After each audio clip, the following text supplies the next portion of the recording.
So, good evening, everyone.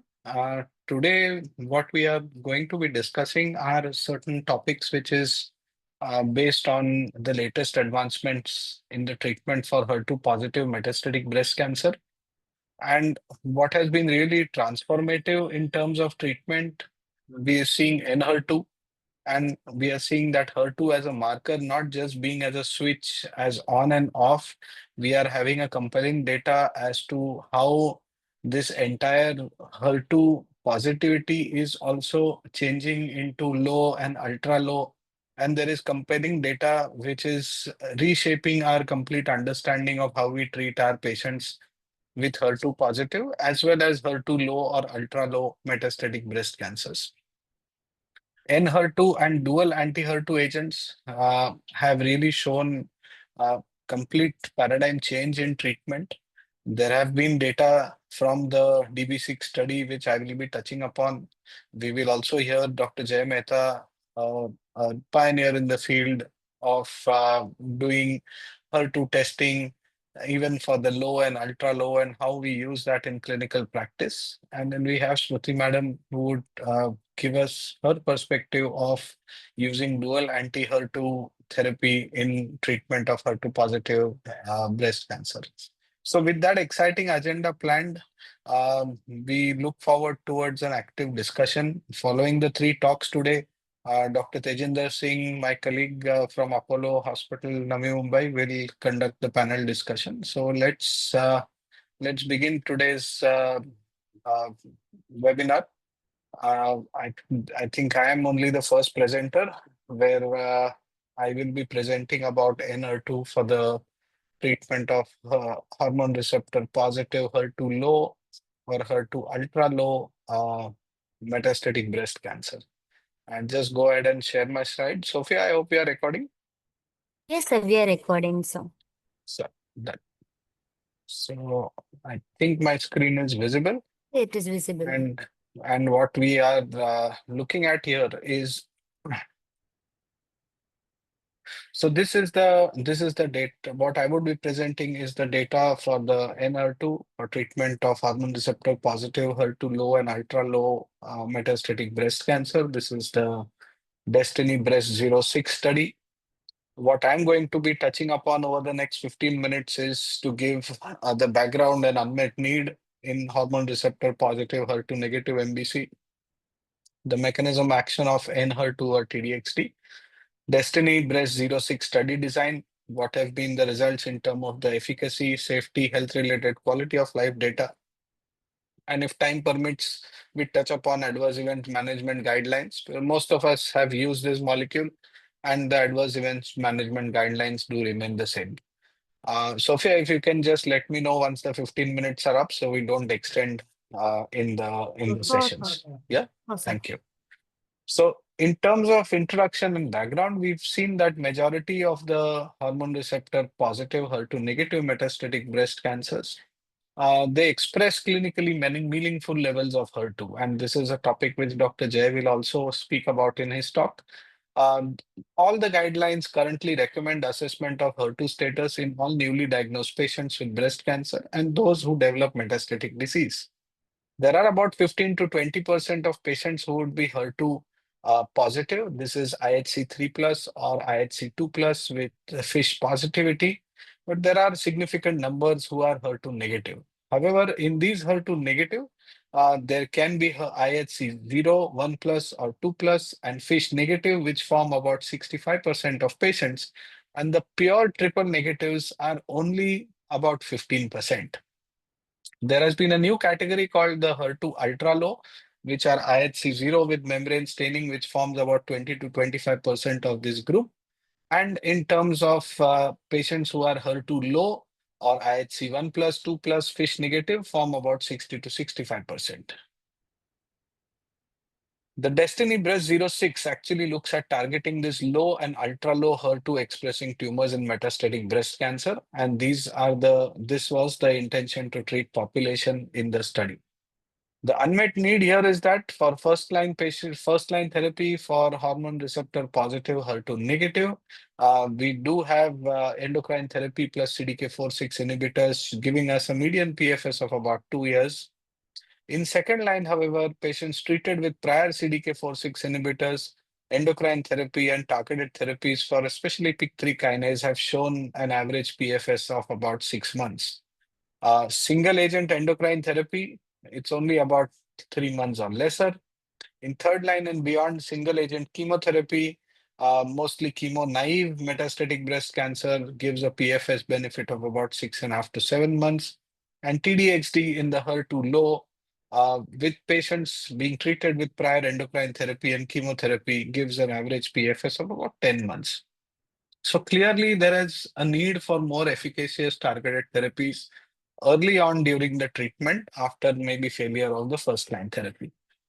The NR2 mechanism of action is well known. There is internalization of the TDXD, which binds to the HER2. This is clear, shown in the cartoon. The TDXD gets internalized. The linker is cleaved, and this releases the topoisomerase 1 inhibitor. This topoisomerase 1 inhibitor enters the nucleus and causes tumor cell death. The membrane permeable payload results in a bystander anti-tumor effect. So these topoisomerase 1 inhibitors, which are released from the dying cell, they enter the neighboring tumor cell and thus bring out the bystander anti-tumor effect. The Destiny Breast 06, this is the study design, hormone receptor positive MBC. These were HER2 low, which were IHC 1 plus or IHC 2 plus ish negative, or HER2 ultra low, which is IHC 0 with membrane staining. They were chemo naive in the metastatic setting. Patients were allowed 2 or more lines of endocrine therapy plus targeted therapy for MBC, or patients had 1 line of MBC and progression within 6 months of starting first line endocrine therapy plus CDK4/6 inhibitor, or recurrence within 2 years of starting adjuvant endocrine therapy. They were stratified based on prior CDK4/6 inhibitor use, the HER2 expression 1 plus versus 2 plus ish negative versus IHC 0 with membrane staining, patients who have received prior taxane in the non-metastatic setting, and they were randomized 1:1 to TDXD in the standard dose of 5.4 milligram per kg 3 weekly. Uh, versus treatment of physician's choice, which was capecitabine in almost 60% of patients, nab-paclitaxel in 1/4, and paclitaxel in about 15%. Of the total group, HER2 low formed 713 patients, the HER2 ultra low were 153. And the primary endpoint was PFS. In the HER2 low setting, the key secondary endpoints were PFS in the intention to treat population, which was the HER2 low as well as ultra low, and overall survival in the HER2 low patients and the intention to treat. Baseline characteristics were well matched. 56 to 57% patients were ECOG performance status 0, remaining about 38 to 40% were having PS of 1 across the entire study group. When we look at ER/PR positivity, both positive seen in about 54 to 57%, only ER positivity in about 40%. Primary endocrine resistance was suspected in about 30% of patients. Similar number was stage 4 disease at diagnosis. Visceral disease was seen in almost 84 to 85% of patients, and out of those, 65% were liver metastasis. Brain or CNS metastasis were in about 7 to 8% patients. Number of lines of therapy, median lines was 2. This was the endocrine therapy.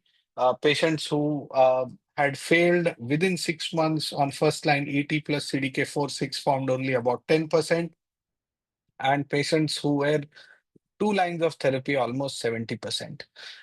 Close to 51% patients had received endocrine monotherapy, and about 88 to 89% patients had received endocrine therapy with a CDK4/6 inhibitor, almost two-thirds of them as first line and the remaining as second line.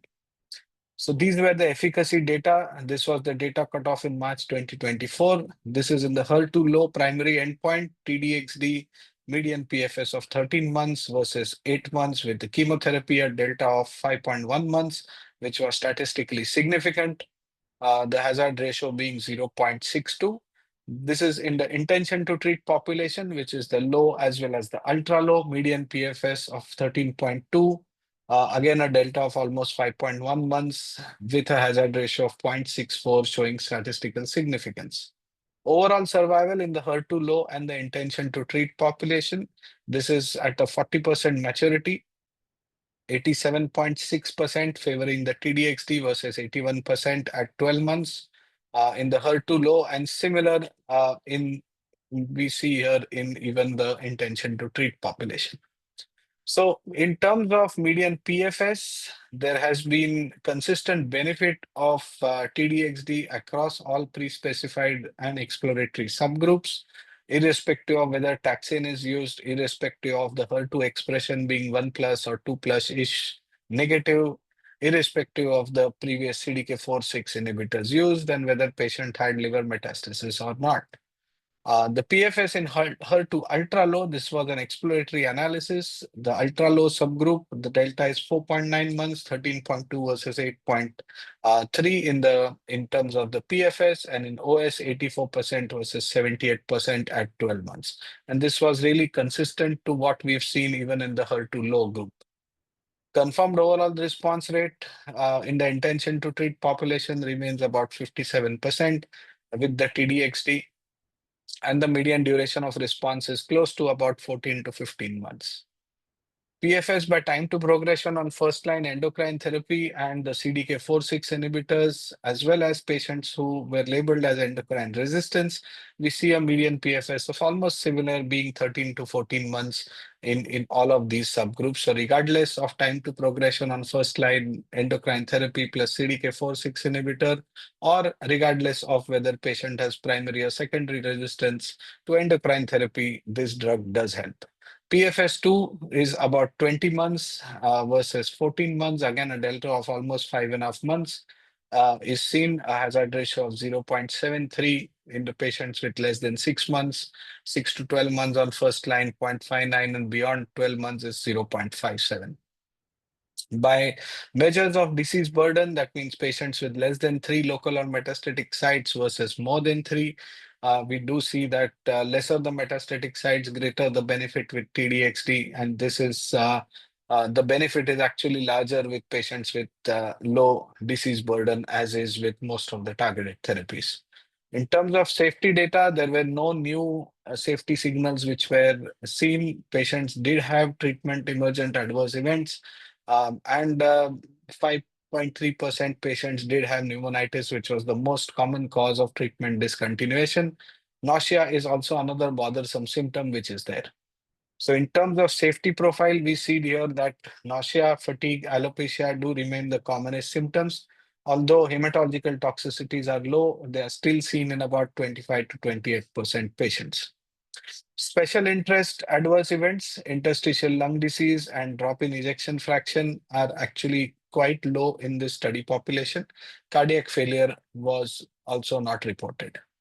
Quality of life analysis did show that there was, despite the treatment with Enhertu being almost 2 times for a longer duration as compared to chemotherapy, Enhertu did maintain overall health-related quality of life to a similar extent as what chemotherapy would. GI symptoms like nausea, vomiting were not detrimental, and this is what we see in the score.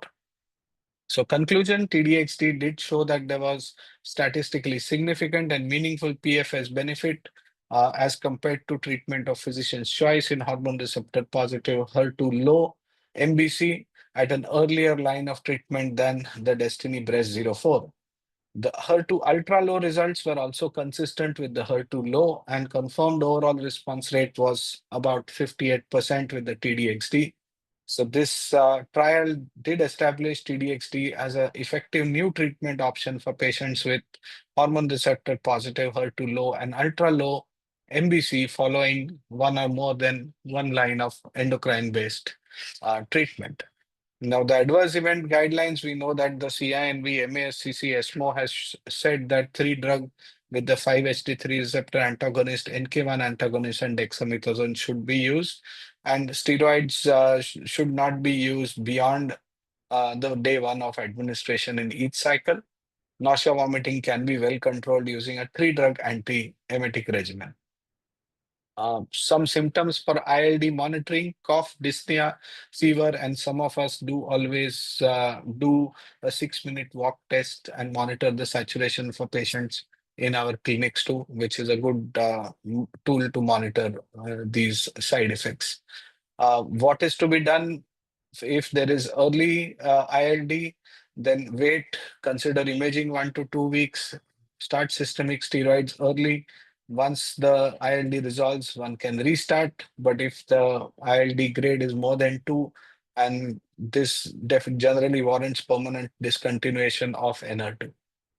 Lung examination, oxygen saturation, CT, doing it early is very important. I generally get it done at 6 weeks interval for the first 2 to 3 cycles, and then less frequently if the patient is tolerating it well.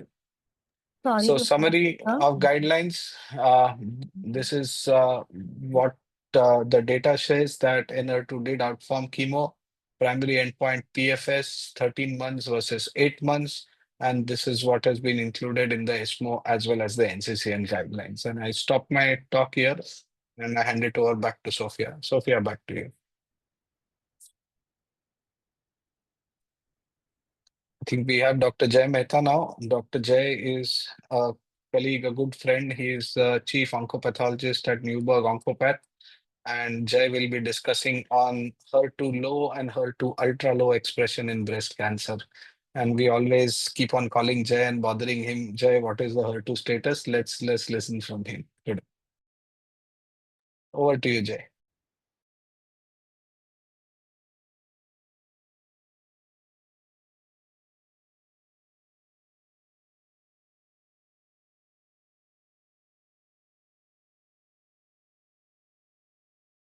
Sorry, I was just getting stuck with this thing.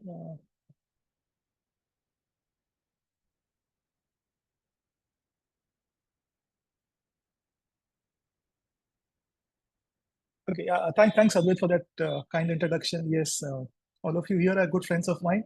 So, what's the pathology perspective of HER2 and HER2 ultra low expression evaluation? So, HER2 testing has kind of evolved over a long period. You've got multiple updates and various definitions ranging from the intensity of the expression versus the proportion of the tumor cells.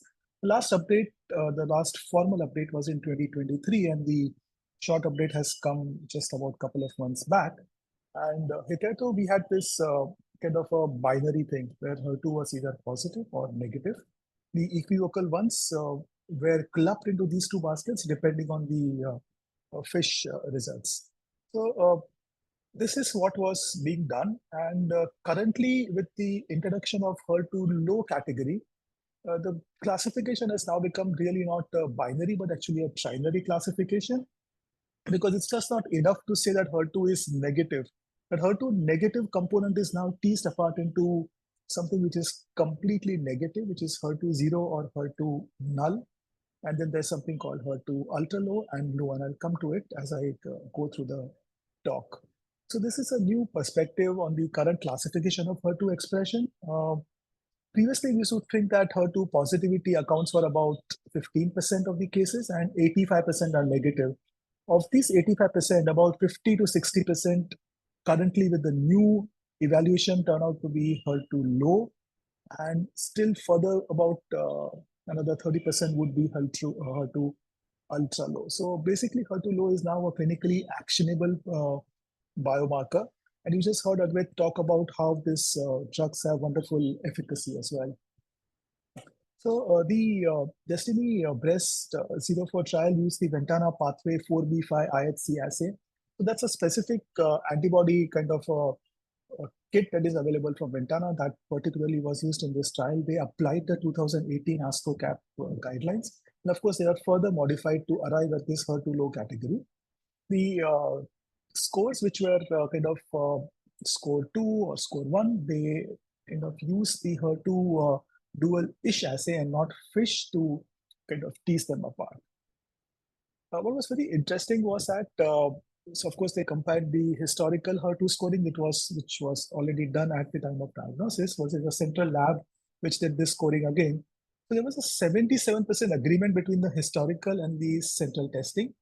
And of these samples that were not centrally scored as HER2 low, as many as 88% were actually HER2 IHC 0. So a huge numbers which were actually called as HER2 negative turned out to be HER2 low, which is not surprising because a different criteria was used to call something as HER2 negative. And this efficacy of the treatment with DDXD versus chemotherapy for patients in this trial was consistent across all tumor sample characteristics, whether the tumor was sampled at the primary site or a metastatic site, type of the specimen, which means was it a needle core biopsy or was it actual kind of excision biopsy or a mastectomy, whether the tissue was archived or was it a fresh biopsy, and depending on even on the different dates, it didn't really matter. So the scores were consistent across the board. Further to that is the prevalence of this HER2 ultra low, and this paper in ASCO publication Journal of Clinical Oncology mentions that among patients with advanced breast cancer with historical, what was called as IHC 0, 43 to 45% were identified as HER2 ultra low when they were rescored with the new criteria. So now you see a whole gamut of options opening up for all these patients who were hitherto being told negative and not eligible for this kind of wonderful therapy. So again, as I said, prior to Destiny Breast 04, there was no approved HER2 targeted therapy for the treatment of this HER2 low metastatic breast cancers. Therefore, distinguishing lower levels for HER2 expression was not really relevant for the pathologists. We would just not make any effort to do that. But based on the efficacy demonstrated in this trial, it's now important to accurately identify patients who have HER2 low metastatic breast cancers and who might benefit from TDXT. So with this approval of the TDXT in patients with HER2 low breast cancers, the onus is on the pathologist to more closely evaluate HER2 IHC testing, and we need to accurately identify the patient population who are eligible for this particular therapy. Key points here in this ESMO update was that in order to select patients with breast cancer for treatment purposes, should HER2 low expression be determined based on the most recent tumor biopsy or any tumor biopsy during the course of the disease. And the recommendation was that therapy can be based on HER2 low status on the primary tumor or at any point in the metastatic setting. In cases of HER2 0 only status throughout the disease history, a repeat biopsy is suggested in order to reevaluate HER2 level of expression. And I'll explain this why, because HER2 expression is really dynamic. On the left is the primary tumor, set of primary tumors. On the right are the metastatic tumors. And over the course of the disease, the HER2 expression actually changes. So something which was actually low can become ultra low, or it can actually become null, and vice versa. Something which was null to begin with can become low or ultra low as well. So it makes sense that if the patient had HER2 0 or HER2 null to begin with over a period of the course of the disease, and if you feel that the patient merits that therapy, it would be worthwhile actually rebiopsying and rescoring this HER2 status. Now, as I told you, the most recent update was a 2023 update, the major update, and this update acknowledges a new indication for TDXT, where HER2 is not overexpressed or amplified, but is IHC 1 plus or 2 plus without amplification by in situ hybridization, essentially describing HER2 low at this point of time. And it suggests that pathologists should make a best practice to distinguish this IHC 1 plus from 0.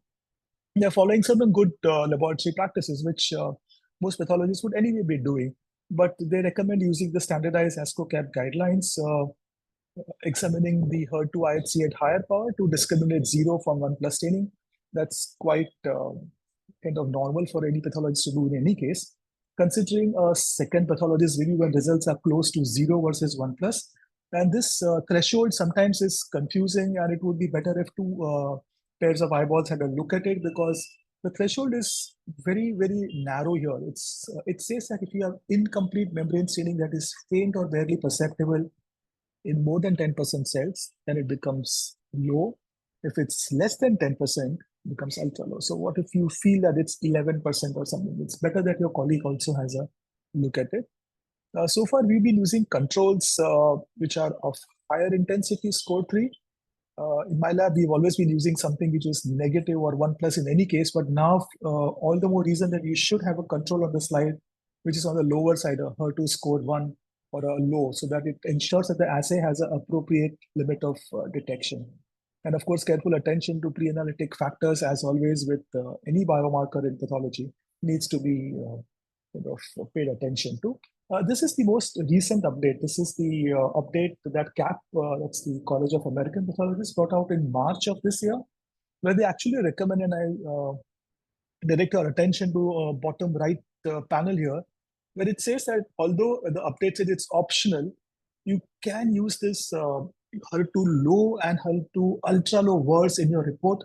I've actually started doing that. I was only describing the thing of the HER2 positivity, but I do now qualify it as HER2 low, ultra low, and HER2 null as well. So that's the latest update.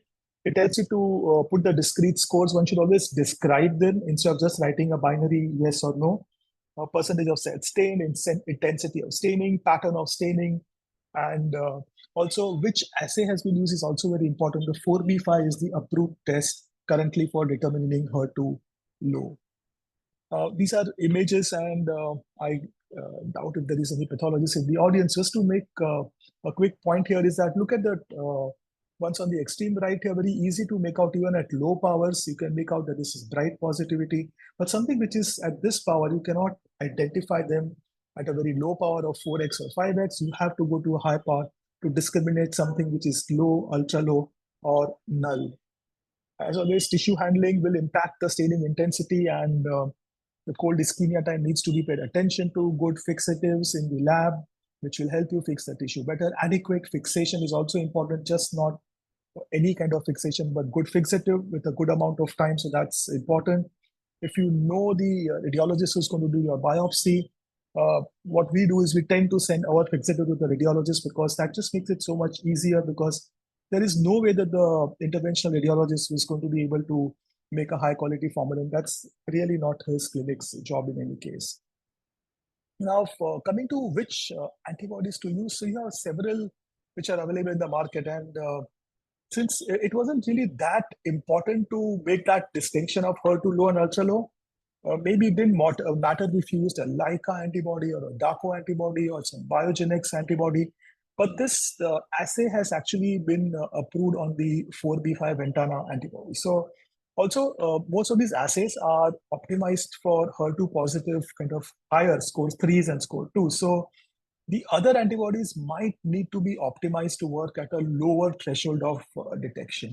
And therefore, the FDA-approved pathway HER2 4B5 assay should kind of be used. The good news is that most laboratories anyway have the Ventana platforms, and several of the labs, at least the bigger labs, would anyway be using the 4B5 antibody. And that's the one which has been approved by the FDA. So that's the good news about. So you don't have to really worry and ask the pathologist as to which one, which antibody they are using. Having said it, the other benchmark test is the HERCEPT test, which was the test which began, and you can see why that name is similar to Herceptin. When Herceptin was launched, this HERCEPT test was launched as a companion diagnostic assay. It's an assay which is used on the DACO platform. And when you do this head-to-head correlation between the 4B5 and the HERCEPT test, they reasonably good concordance, overall about 73%. But importantly, the 4B5 assay identified a greater number of HER2 low samples vis-a-vis the HERCEPT test itself. So herein lies a rub. If you're using the HERCEPT test, it's a good time to consider shifting over to the 4B5 to identify the HER2 low status. Also, there's a recommendation by the ASCO and the CAP that pathology labs should include a footnote in their HER2 testing reports with this comment that patients with breast cancers that are HER2 IHC 3+ or 2+ and ISH amplified may be eligible for several therapies that disrupt the HER2 signaling pathways.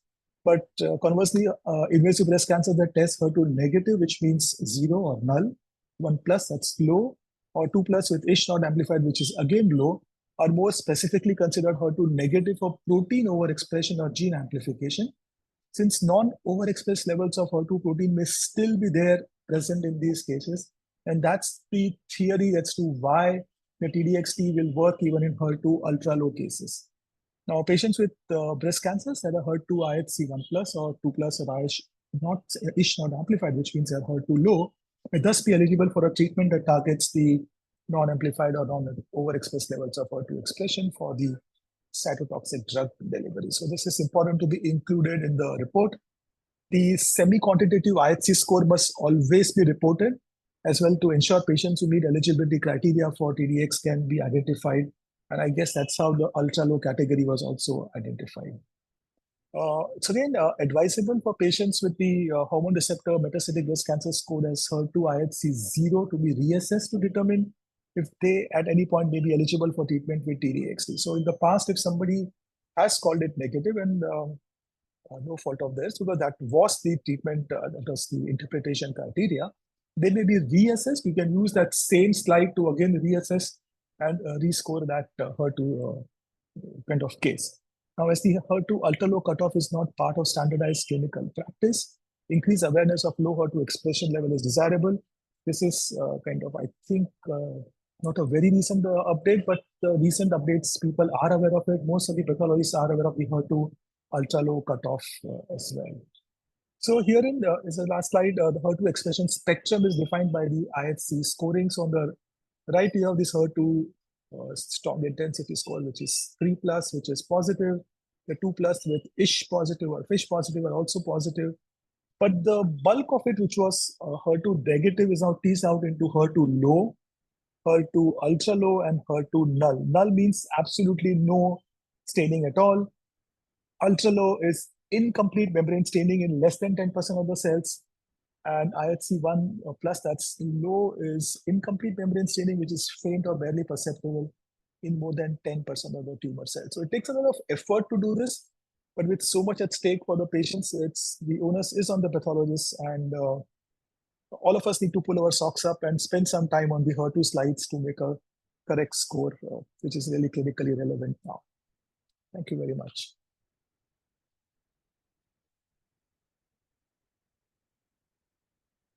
So any questions I'm happy to take now, or I don't know, maybe at the time of panel discussions. Yeah.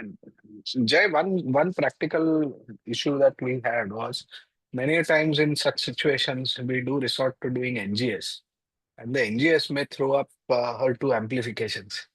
Now, how do we interpret those HER2 amplifications, and when especially this patient has, say, a HER2 low on IHC?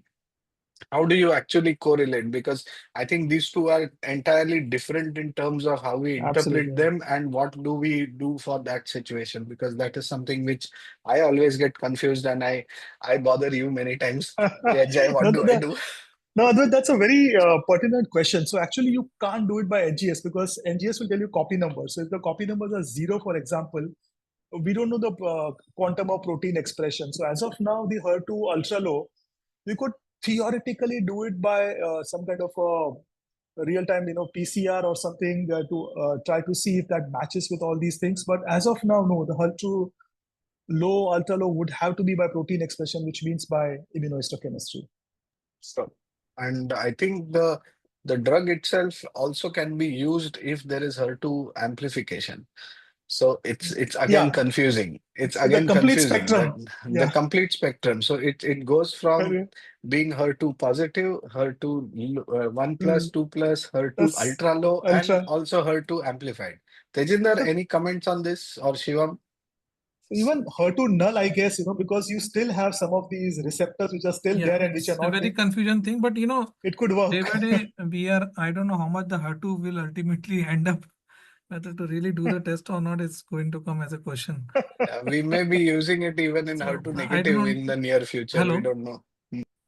So we do not know whether we really need to do I'll have this question also in the panel, whether really we have to do the HER2 testing or not. So Sophia, my Smruti madam has also joined. So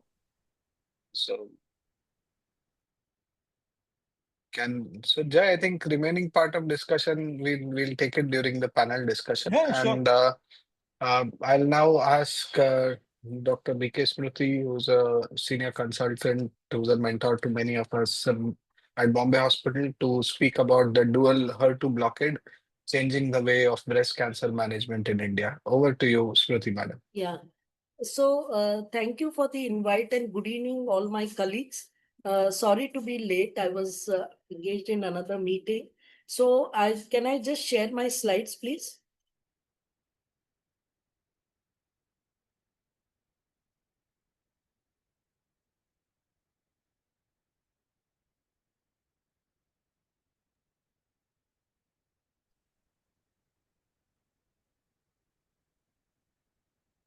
So are my slides visible? Yes, ma'am, it is visible. Yes, Yeah. ma'am. So again, we are talking about the dual HER2 blockade, and it is more accessible to us. So I think that is what is more new about this. The all the data and all the results we do know about it, but it's nice to walk down memory lane and revisit some of the data that we have on dual HER2 blockade. So you know that breast cancer is rising fast, and if you look at the incidence here, you can see that in 2025 you expect about 2,32,832 patients of breast cancer in India. Then what about the incidence of HER2 positivity? Almost we know 20 to 25%. Then now let's look at the glimpse of this dual HER2 blockade in various settings as far as breast cancer is concerned. So let us begin with the neoadjuvant setting. Um, as you can see that first of all, I think we should be very clear on which patient should be really considered for the neoadjuvant therapy. One thing is the high tumor volume, and especially looking at the volume to breast ratio, the lymph node positive disease, certain high risk features like high grade hormone receptor negative, HER2 positive or triple negative breast cancer, younger age at diagnosis. Now, if you look at this, then you can also see that tumor more than 2 centimeters in size, node positive, should receive neoadjuvant chemotherapy with a dual HER2 blockade. Now, what is the evidence to make us say that these patients should, in the neoadjuvant setting, receive a dual HER2 blockade? So, of course, this was the Sentinel study where, chemo-naive patients who had operable or locally advanced or inflammatory breast cancer more than 2 centimeters in size, they received a combination of trastuzumab and trastuzumab and pertuzumab along with chemotherapy. So that was the taxanes followed by FEC with trastuzumab and then FEC and then trastuzumab for 1 year. So this was the one arm. And then, of course, you had other arms like only the TH, that means only with Herceptin and chemo. Then you had the other arm where you only use the two anti-HER2 therapies. And then you had the fourth arm where you use pertuzumab with the chemotherapy. And the primary endpoint was, of course, the pathologic complete response rate. And the second study was the Trifina study. So the primary endpoint was actually the cardiac safety for the use of, the anthracyclines along with trastuzumab and pertuzumab. And then, of course, with the omission of the anthracyclines in the last thing, that is the docetaxel carboplatin with trastuzumab, pertuzumab, the regime which most of us now usually use. So if you look at the pathologic complete response rates, you can see that on the left-hand side, you see the results of Neosphere. And you can see that the pathologic complete response rate is 45.8% with the dual HER2 blockade. And those who are hormone receptor negative, it is 45.8%, and those with hormone receptor positive, it is 39.3%. I mean, which is to be expected. The PCR rates are always lower in the hormone receptor positive patients. And over here also, you can see that the TCHP regime, where the anthracyclines is omitted, has got one of the highest PCR rates of 63.6%. So they do, the combination of pertuzumab and trastuzumab provides a clinical benefit regardless of the chemotherapy partner. So if you look at the NCCN guidelines, and you can see that pre-operative setting, TCHP, that is docetaxel with carboplatin and trastuzumab and pertuzumab, is what is approved in the pre-operative setting. Then what about the future landscape? Now, we are always talking about tailoring therapy to some of the factors, and over here it was the PET scan results that really decided what further treatment one would give in these patients. And the primary endpoint was actually the PCR in the PET responders in group B. So what is the group B, where you had the pH, that is the pertuzumab and trastuzumab, with the endocrine therapy in those who are hormone receptor positive. And of course, in the group A, you had the whole chemotherapy with trastuzumab and pertuzumab. So if you see, after 2 cycles, the PET scan was carried out, and depending on the response, the treatment was actually tailored in group B, that if they responded, they continued with the same therapy for 6 cycles more. But if there was no response, then they got the chemotherapy that was given in group A. And then it was followed up, of course, in the group A, it was followed up with pertuzumab and trastuzumab with or without endocrine therapy. But after surgery, if there was a pathologic complete response, as far as those who had response to the dual anti-HER2 blockade, then in those patients, if there was a PCR, then the same thing was continued for 10 cycles. But if there was no pathologic complete response, then TCHP, the chemotherapy with the dual HER2 blockade, was given, followed by again maintenance with for 1 year, up to 1 year, with the dual HER2 blockade. But if on the other hand, on the PET scan, if there was no response, as I mentioned, that they received 6 cycles of TCHP and then followed up by 10 cycles of pertuzumab and trastuzumab. So the PET response after 2 cycles was seen in 79.6% of the patients. And then you can see that if you look at the group B, in whom we are really interested, you can see that the FDG PET responders, the PCR rate was actually 37.9%. Then if you look at the group A and group B, of course, you see a significantly better PathCR rate in those patients of group A, where chemotherapy was included right from the start.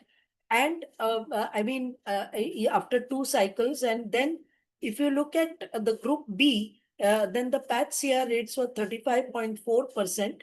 Of course, the difference was significant.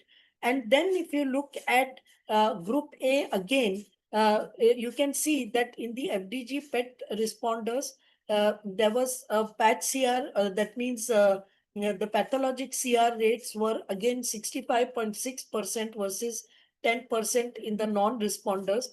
And if we look at group B, then again you find the difference in the PathCR rates depending on the PET response. So the key secondary endpoints were the 3-year IDFS. So there was hardly any difference between these 3 groups. And also distant disease-free survival. Also again, very little difference in the group B without chemotherapy, also achieved very acceptable results. Whereas if you look at the 3-year EFS and the 3-year overall survival, also they were comparable. And those with and without chemotherapy had almost comparable results. So the conclusion was that it met its secondary endpoint with HER2 EBC treated according to PET-based therapy, with a response-adapted strategy and a 3-year IDFS of 94.4%. And 3-year IDFS was 98.8 among patients with PET response. And PCR treated solely with pertuzumab and trastuzumab and no chemotherapy. Of course, there were no unexpected safety signals. So this being a phase 2 study, the investigators concluded that this sort of response adapted therapy with, omitting the chemotherapy, almost 1 in 3 patients, you could omit the chemotherapy. It reduces the toxicity and does warrant further investigations. Though at the end, I think we could discuss amongst ourselves that I don't know whether we are really, it's prime time because it's a phase 2 study to do this. Now, what about the adjuvant setting?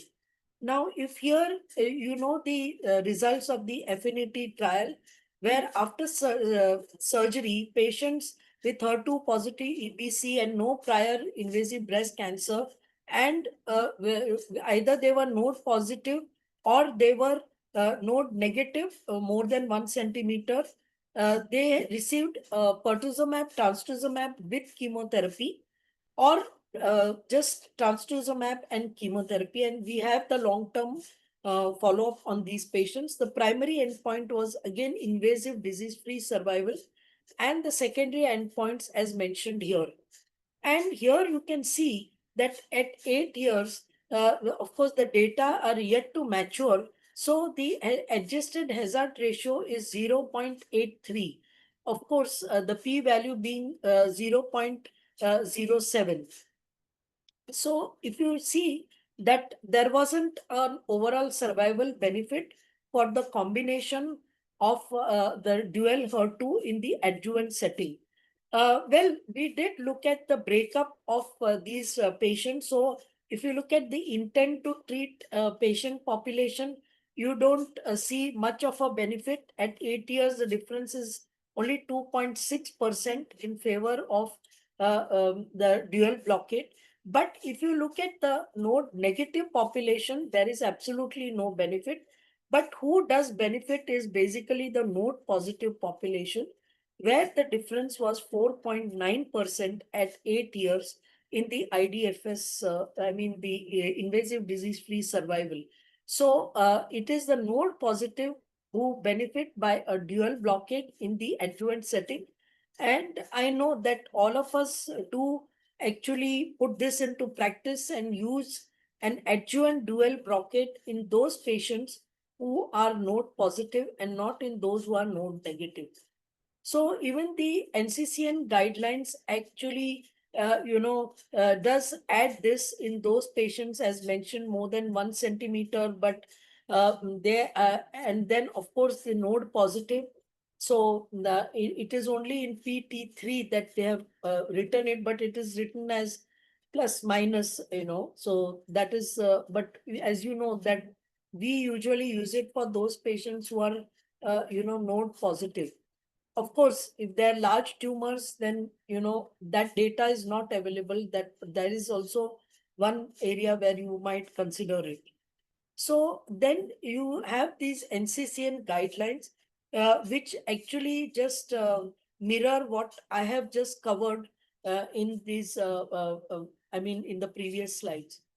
Now, coming to neoadjuvant adjuvant pertuzumab in HER2 positive early breast cancer and the analysis of the phase 3 Peony trial.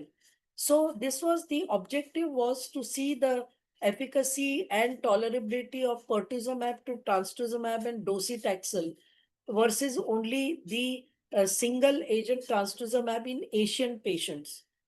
So if you look at this study, so because we always try to see whether what is seen in the West is again, the results are mirrored in the Asian patients.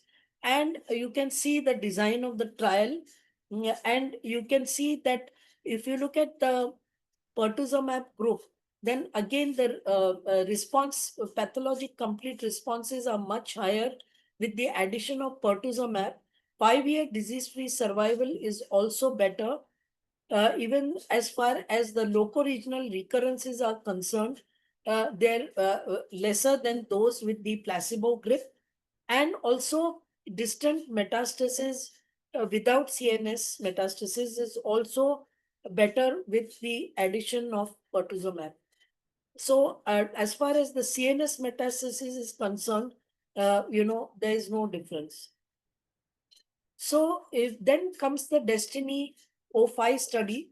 And you know that basically this is to do with how you would treat patients who have received neoadjuvant therapy and then have residual disease. Till now, of course, TDM1 has been the standard of care, but this study actually compares TDM1 with trastuzumab deruxtecan. So this is a very important study, and the trial is actually now ongoing. Now, this is the other study where again it looks at the residual disease, but over here TDM1 is compared to the addition of TDM1 and tucatinib in those patients who have, if they're ER positive but be node positive. And so this is another study which is looking at, the addition of something more to TDM1. Now, what about the metastatic therapy? We are very familiar with the results of Cleopatra. So I might just summarize it that overall response rate 80%, median progression free 18 months, median cycles 24, median docetaxel 8. And you can see that at the 8-year survival, overall survival was 23%, with that is 37% with the dual anti-HER2 therapy versus 23% with single agent. And also, if you look at the end of study PFS, then if you look at it, then again you see that it was 16% PFS at 8 years with the combination versus single agent. So definitely after this study, dual anti-HER2 therapy with docetaxel became the standard first-line therapy for metastatic breast cancer. So as I see, you can go through this table and you see that if it is less than 12 months, then you go to and no CNS metastasis, you would go to trastuzumab deruxtecan, TDXT you would go to. Whereas if you see disease relapse more than 12 months after completion of adjuvant therapy, then you would consider THP for 6 to 8 cycles and then trastuzumab, pertuzumab. And then if they had, of course, active CNS metastasis, then it would be tucatinib, capecitabine, trastuzumab. And then if they progress, you would come to TDXT. And the opposite as seen on the other side. And TDM1, lapatinib and capecitabine, all these come way down the line. Now, what is the future landscape? Here, it's a change in the chemotherapy in the first line with trastuzumab, pertuzumab, compared with the combination with docetaxel, because there are some patients who may not be so well, of taking the docetaxel. They may need weekly paclitaxel or they may have neuropathy. So we look at some of the other drugs like eribulin, which is much better tolerated. And again, the primary endpoint was progression-free survival. And if you can see that actually the eribulin group had a progression-free survival of 14 months and taxane 12.9 months. Of course, the hazard ratio was 0.95, but there were comparable results. And overall survival also in the eribulin group not reached, but again, it's a comparable result. So this gives us some thing to think about, that eribulin could be used instead of the taxanes, along with the combination of trastuzumab and pertuzumab as first line in HER2 positive MBC. Then you have the Destiny 09, again the future landscape, and you have the TDXT with pertuzumab or TDXT plus placebo, or chemotherapy with the dual anti-HER2. And we really look forward to this, whether we are able to move TDXT into the first line setting in HER2 positive MBC. So, but none of these other regimes have shown more benefit than, of course, the Cleopatra regime. And so now India also has, the biosimilar pertuzumab. So it has definitely made it more accessible to use the dual anti-HER2. And these are some of the results from India. So a randomized double-blind phase 3 study in India to evaluate the efficacy, safety, and pharmacokinetics of the Indian biosimilar, and it has shown to be equivalent to the originator. And then, of course, you have another study coming, again published, a double-blind phase 3 study comparing efficacy and safety of pertuzumab biosimilar with the originator. And again, these were found to be comparable. So to conclude from all this, that access to anti-HER2 agents is increasing with the advent of all the biosimilars. They are found to be equivalent to the originator. The eligible patients can be brought to the neoadjuvant setting. The de-escalation strategies are being explored, but as I said and mentioned after presenting the Fergen study, which was a phase 2, they are not used for prime time use. There are positive long-term data of pertuzumab in upfront adjuvant, but mainly in the node positive population. You have some confidence in using it in our population after this Asian study, the Peony study. And then we know it is first line MBC after the Cleopatra study. And then I've already mentioned the ongoing studies, the results of which we look forward to. So with this, I'd like to thank you, and I'm ready to take questions. Thank you, so madam. much, ma'am.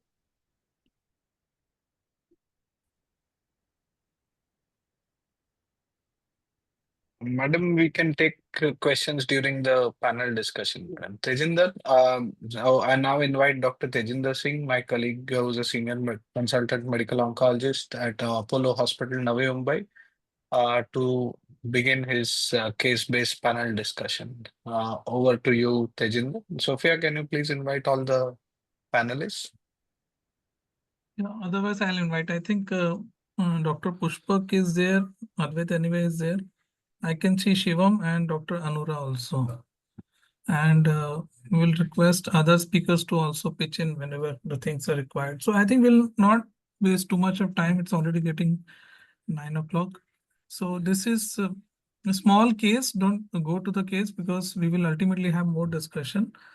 2017 case of IDC, 5 centimeter disease, given TC followed by surgery, radiation. All the panels of heredity panels were negative since she was hormone positive, given on basically letrozole for almost like 5 years. 2022 presented with severe back pain, suggestive of bony mets. And also you can see the PET is also showing a pleural lesion, mediastinal nodes, multiple liver mets, and also the bony lesions, which you can see. Now, typically, I think all of us redo the biopsy because 2017, 2022, this patient basically had almost 5 years survival, and later on we normally get the rebiopsy done. Now, in the setting of HER2 right now, Shivam, I'll just ask question. Yes, sir. You normally recheck the HER2, right? Yes, sir. So in the new biopsy, sir, I will do the biopsy, but I will not check on the earlier block. I would rely on the present block analysis only. So how many percentage of a patient basically HER2 negative, they turn out to be HER2 positive? Sir, at least 1+ comes in about 15% of patients. 3+ is lesser, but 15-20% of the patients would show some sort of positivity, 1+, 2+, which may be fish negative. Maybe fish negative also. So like, the situation is that, like what you said is very right. Normally we don't plan the treatment based on the initial biopsy. But what if this patient would have been HER2 positive in 2017 and right now it is HER2 negative? Will you? Sir, I would treat it as a hormone positive MBC to start with a CDK4/6 inhibitor rather than relying on an anti-HER2 agent with the present liver biopsy as showing 1+. And no HER2 agent has been used, so I'm not expecting loss of expression of HER2 also in this case. So this what I'm telling is HER2 positive in 2017. Now it has become HER2 negative. Patient has taken anti-HER2 therapy in 2017. Sir, would be inclined to treat the present clone, which is probably hormone positive, use a CDK4/6 inhibitor in this setting.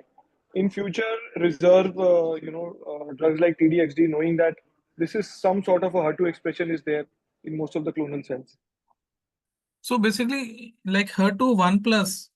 Uh, so what you said is very right. Most of us do go ahead and give the anti-hormone therapy with CDK4/6, right?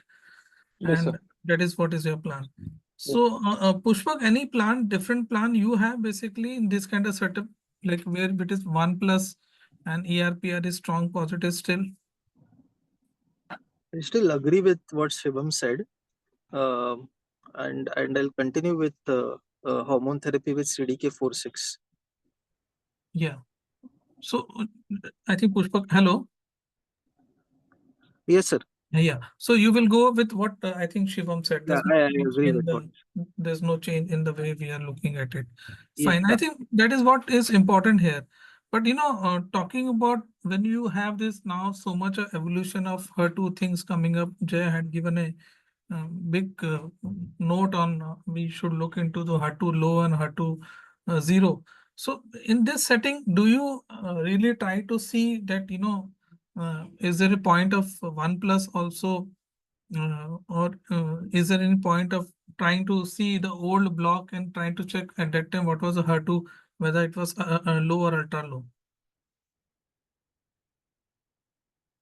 Um, You never recheck the old biopsy, right? The no, 2017.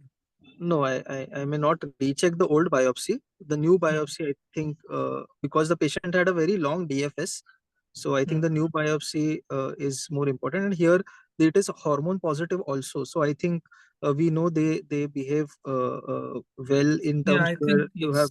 So I think in this case it fits. But if it is behaving biologically a little different, where short DFS is there and probably more aggressive kind of disease, bulky mets in short time, then I think then we can definitely think from the lines of it being a HER2 low or maybe more HER2 driven disease. Yeah, I think what you said is right. If suppose this patient would have been in a different category, but ERPR positive strong, most of us will go to the uh, going ahead with the same therapy. So HER2 IHC score increased from primary to metastatic tumor in nearly 44% of patient. HER2 low to zero evolution was observed in 22% patient. And we know that HER2 low expression is very dynamic and maybe enriched in the advanced setting. So I think the question comes is discordance in HER2 testing. So, Pushpak, have you seen a patient who is IHC3 turning out to be FISH negative? Uh, no, I haven't, to be very frank. Uh, I like to hear if that I haven't experienced.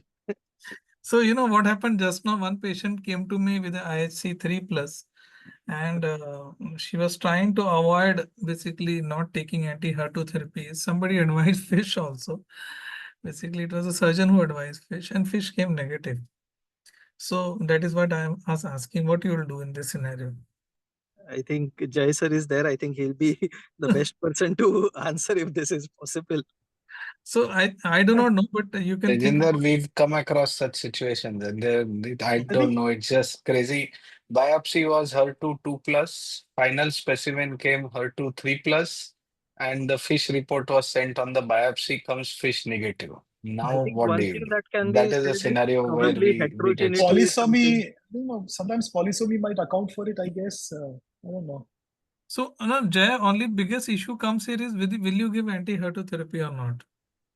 With the fish With coming the, non-amplified. with the current thing, yes, no, because even the low is eligible for it.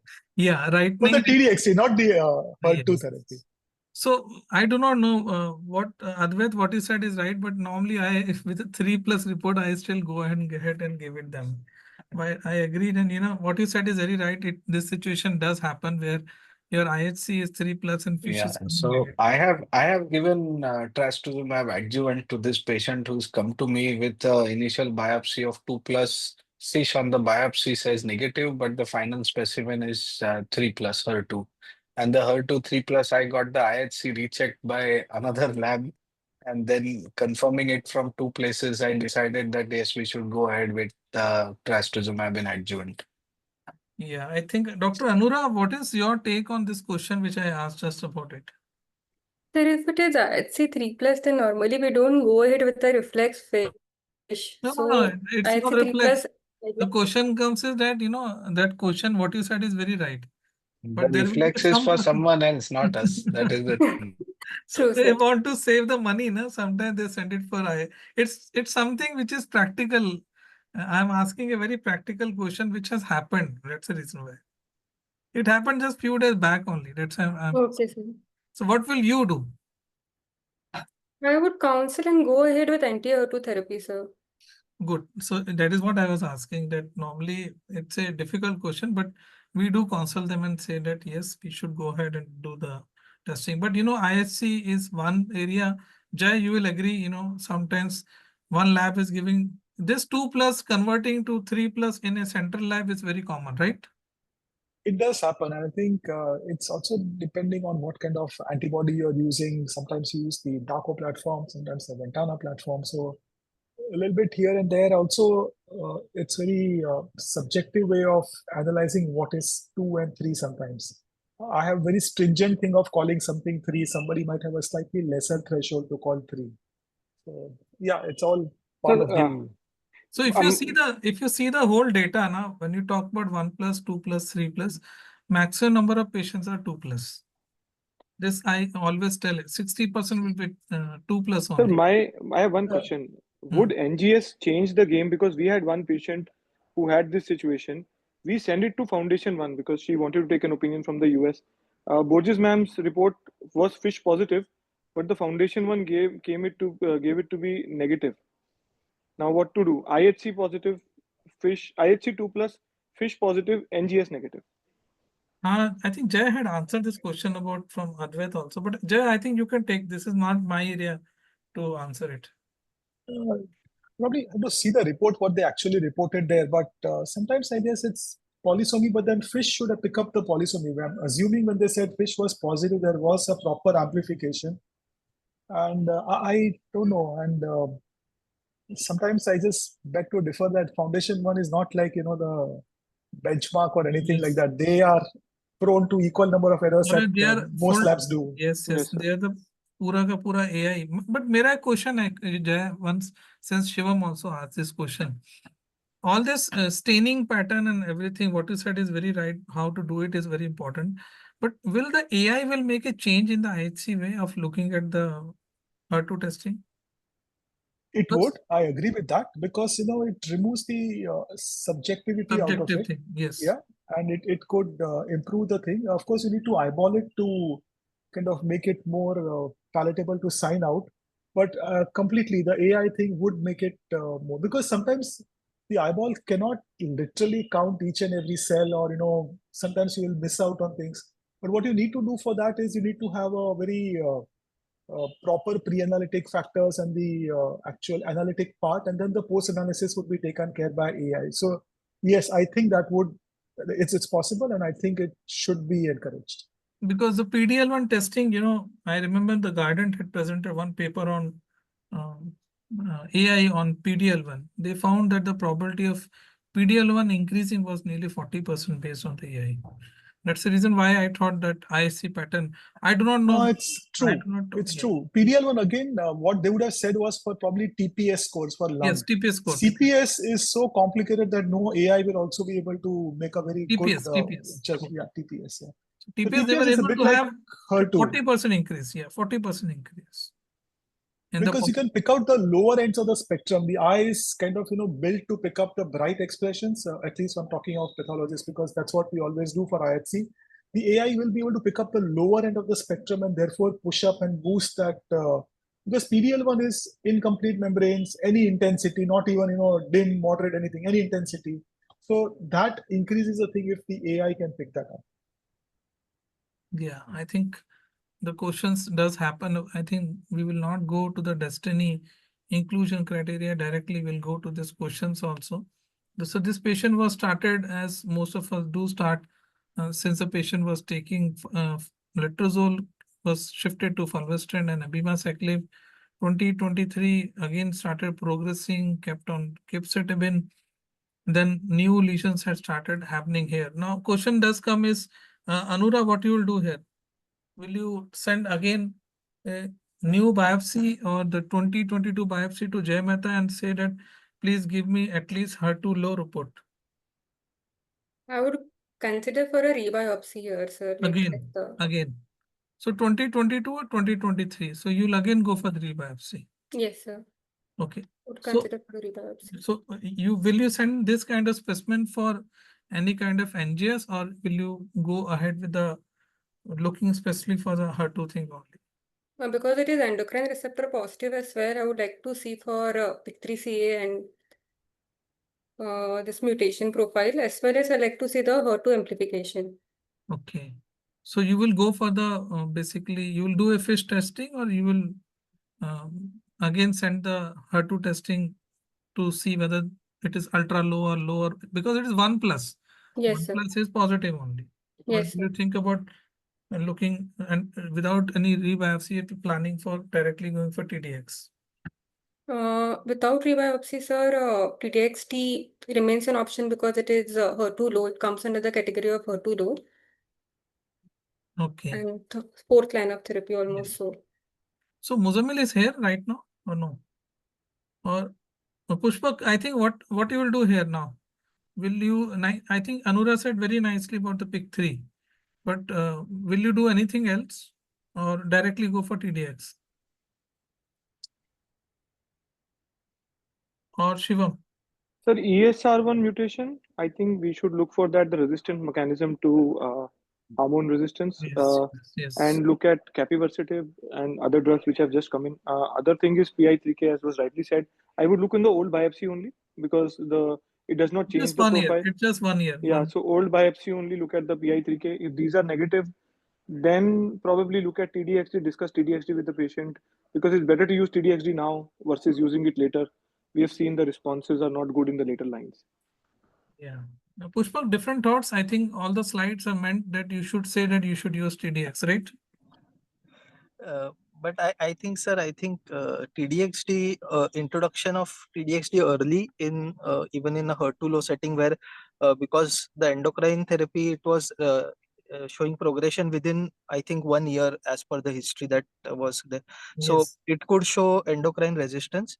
And like Shivam said, that ESR1 mutations can be tested, but in my experience, TDXD is tolerated better and gives better response than this capivasertib and other medicines. They're difficult to tolerate. Even alpelisib for the PIK3CA are not. अभी तो कोई आता ही नहीं है. No one comes to tell you what's giving alpelisib.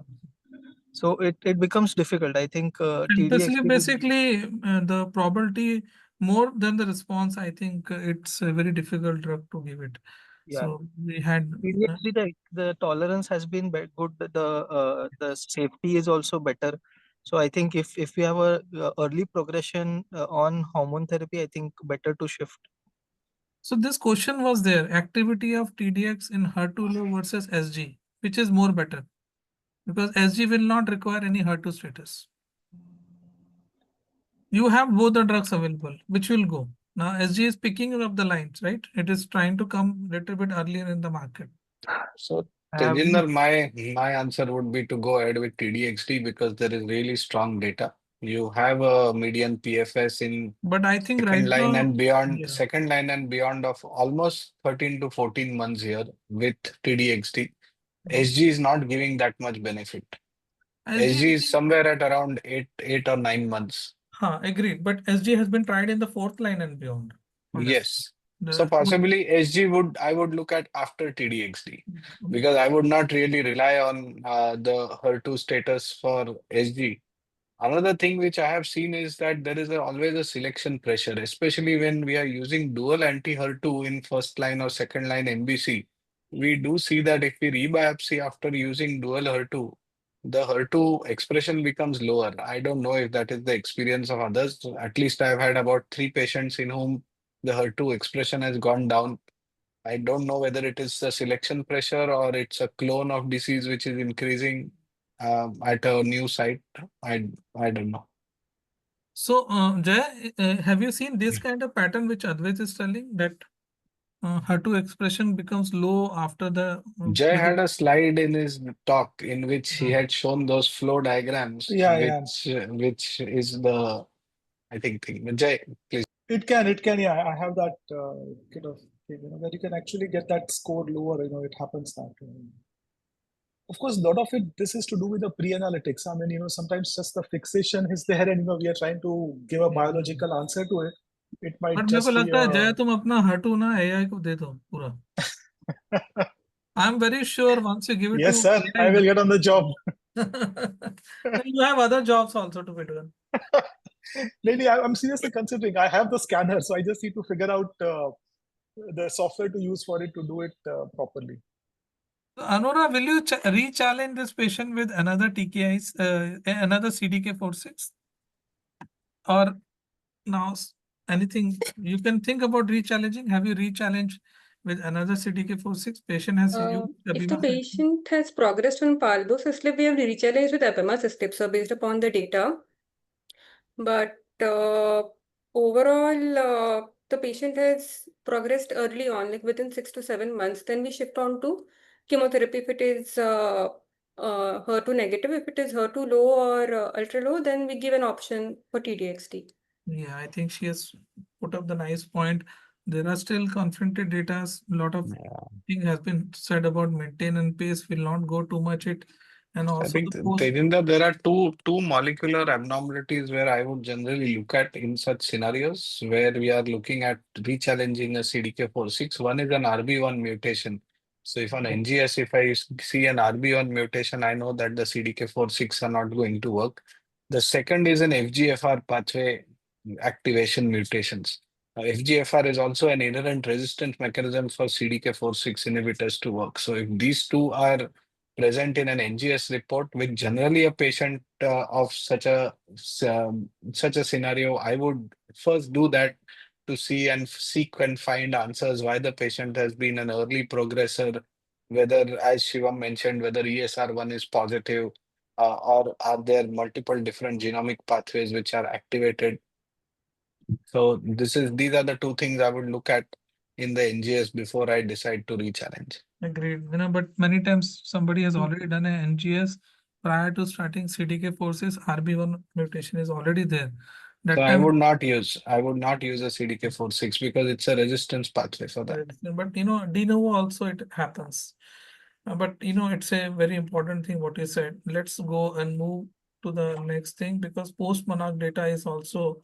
But I think we do look into many things before we think about one. So I think one question comes in this patient is ER/PR positive. You are giving abemaciclib, you are giving fulvestrant, and patient turns out to be BRCA mutant positive. Anura, what you will do? You will add olaparib with it, or you will sequence it? I'll not add so because the data is more strong for TNBC. Agreed. I think data is more strong for the TNBC, but and adding olaparib also becomes very toxic also. Yes, sir. Will not go. So I think last question before we stop and wind up. Shivam, with the so much things talking about HER2, is it really HER2 level checking by ISC will go away in the near future? Sir, 100%. In the multiple lines that we use in hormone positive, we would be left with using TDXD irrespective of the IHC on HER2 because we end up exhausting the options. Patient is still fit for treatment. Right. I think, Anura, what is your take? You will use, like me, you will not go the Shivam way. Yes, sir. And if Shivam is going beyond us, so I think maybe he might be right in the near future. So we'll ask Jay Mehta before we wind up. I think Jay our testing ISC will not go away, right? We don't know.